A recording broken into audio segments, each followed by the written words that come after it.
Sa isang bundok sa Austria ay matatagpuan ang isang misteryosong kuweba. Tinatayang ang loob nito ay merong haba na 42 kilometers. Halos 5 times ang haba nito kumpara sa CC-Lex Bridge ng Cebu. Pero alam nyo ba, ang kuwebang ito ay kinatatakutan ng mga locals. Ito daw ay lagusan papuntang impyerno. Ang bunganga ng kuweba ay bumubuga ng napakalakas na hangin at ito daw ay hininga ng demonyo at ang sinumang papasok daw dito ay hindi na makakabalik.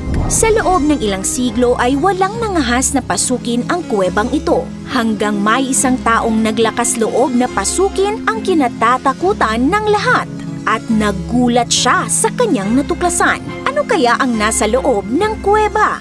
Sa bayan ng Werfen sa Austria ay matatagpuan ang Mount Hochkogel at dito makikita ang kuweba ng Eichsriesenwald. Taong 1879 nang pasukin ng scientist na si Anton von Posselt-Zorek ang kuweba. Sinalubong kaya siya ng mga demonyo o masasamang espiritu? Ang sagot ay hindi. Sa halip, ang kanyang natagpuan ay isang napakagandang ice cave. Puno ito ng mga kumikinang na stalactites, frozen waterfalls at water droplet designs. Pero dahil sa makapal na yelo at kulang na kagamitan, ay nasa 200 meters o 0.2 kilometers lamang ng kuweba ang na-explore ni Anton at hindi na siya nagpatuloy. Pinublish ang discovery niya sa isang mountaineering magazine ng sumunod na taon, pero kalaunan ay nakalimutan na ito ng lahat. Lumipas ang ilang dekada bago pa nasundan ang pag-explore ng kuweba. Na-inspire si Alexander Mork sa discovery ni Anton, kaya kasama ang iba pang explorer ay pinasok nila ang kuweba taong 1912.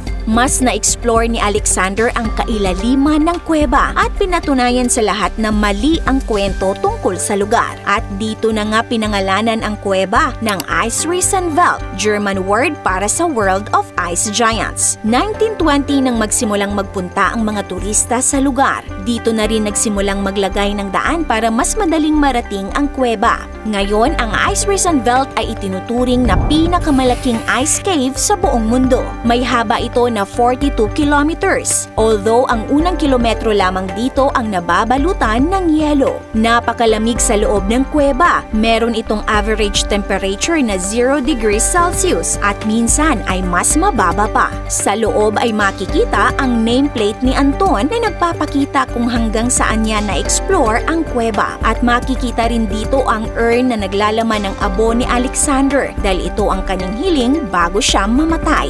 Pero paano nga ba nabuo ang amazing na natural formation na ito?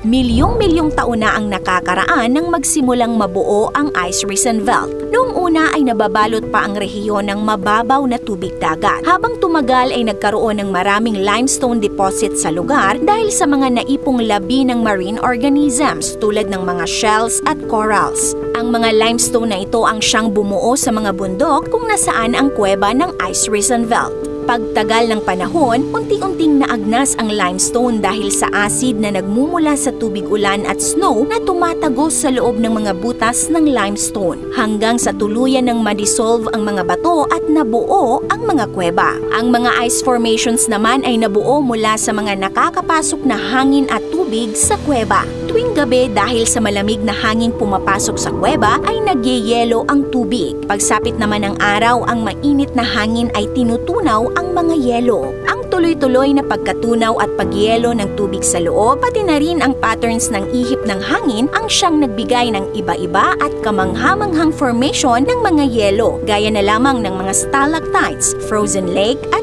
ice palace. Nakuha nito ang pangalan dahil sa mga nagniningning na ice crystals. Namangha ba kayo sa ganda ng Eichsriesenwald? Kung oo, ay mag-comment ng yes. This is your Ate O from our Republic. Hanggang sa muli and stay awesome!